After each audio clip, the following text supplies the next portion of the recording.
Theatres బంద్ చేస్తారేమో అనే talk ఆ మధ్య వినిపించింది. కానీ మనలో మనమాట బంద్ చేయకపోయినా అసలు థియేటర్స్ లో జనం ఉన్నారా? కొన్ని వారాలుగా అప్రకటిత బంద్ నడుస్తుంది ఇక్కడ. మే 1న హిట్ 3తో ఓ వారం రోజులు ఆడియన్స్ వచ్చారు.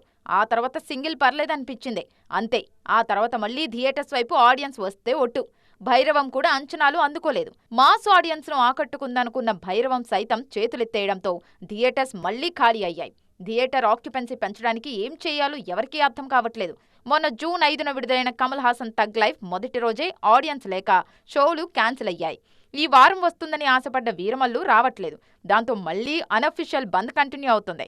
థియేటర్స్ కు మళ్లీ ప్రేక్షకులు రావాలన్నా, ఇండస్ట్రీకి కాస్తో కూస్తో భరోసా ఇవ్వాలన్నా ఇప్పుడున్న ఒకే ఒక్క ఆశ కుబేరా.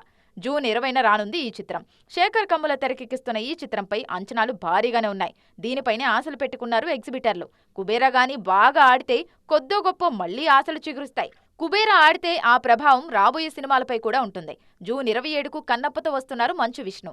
ఆ పై వారం జూలై 4న విజయ్ దేవరకొండ కింగ్డమ్ విడుదల కానుంది. గౌతమ్ తిన్ననూరి తెరకెక్కిస్తున్న ఈ సినిమాపై క్రేజ్ బాగానే ఉంది. అలాగే జూలై 11కి అనుష్క శెట్టి ఘాటి రానుంది. ఇవన్నీ క్లిక్ అయితేనే ఆ అప్రకటిత బంద్కు ముగింపు పడుతుంది. లేదంటే అదే కంటిన్యూ అవుతుంది.